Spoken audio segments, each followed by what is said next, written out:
Hi friends, welcome to my channel. ఈరోజు పాస్తాను ready చేస్తానండి. ఎలా ఉందో కామెంట్ చేయండి. ముందుగా సరలో ఉడికి నీళ్ళు పెట్టేసుకోవాలి. దాంట్లో తగినంత ఉప్పు కూడా వేసేసుకోవాలి. మళ్ళీ పాస్తా పొంగు వస్తానే నీళ్ళు అవి పాస్తాను వేసేసుకోవాలండి. ఇలా వేసేసుకున్న తర్వాత ఇవి బాగా ఉడకనివ్వాలి. మళ్ళా అన్నీ ఉంట కట్టేస్తాయని అందుకే అలా కలబెట్టేసుకోవాలి. ఇలా కలబెట్టేసుకున్న తర్వాత అవి ఉడికిన తర్వాత తీసి పక్కన పెట్టేసుకోవాలి. మనము ఉడకలేదండి, అందుకే నేను చూస్తాను మళ్ళీ అన్నీ కలుసుకుపోతాయని.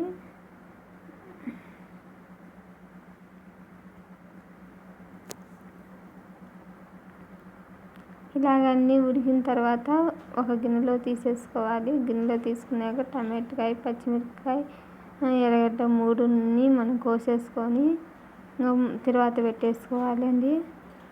తర్వాత పెట్టేసుకున్న తర్వాత టమాటాకాయ, తగినంత పసుపు, సాల్టు, కారం పొడి కొద్దిగా వేసేసుకోవాలి. ఎందుకంటే పచ్చిమిర్చి వేసుకున్నాం కదా, అందుకు కారం పొడి కొద్దిగా తక్కువే వేసేసుకోవాలండి. ఇలాగ అన్నీ బాగా వేగిన తర్వాత టమాటాకాయ బాగా వేగిన తర్వాత ఈ పాస్తాని పక్కన తీసి పెట్టుకుని ఇలా పాస్తాని వేసేసుకోవాలి. వాటిలో బాగా కలిపెట్టేసుకోవాలండి. కలిపెట్టేసుకున్నాక 1 నిమిషం పాటు మూతేసి పక్కన పెట్టేయాలి. మూత వేసేసి పెట్టేయాలి. బాగా కలబెట్టేయాలండి. అంతా మసాలా అంతా పట్టాలి కదా, అందుకు ఇలాగ మూతేసి పెట్టేసిన 1 నిమిషం పాటు మళ్ళీ కలబెట్టేసుకోవాలి. ఎలా వచ్చిందో కామెంట్ చేయండి.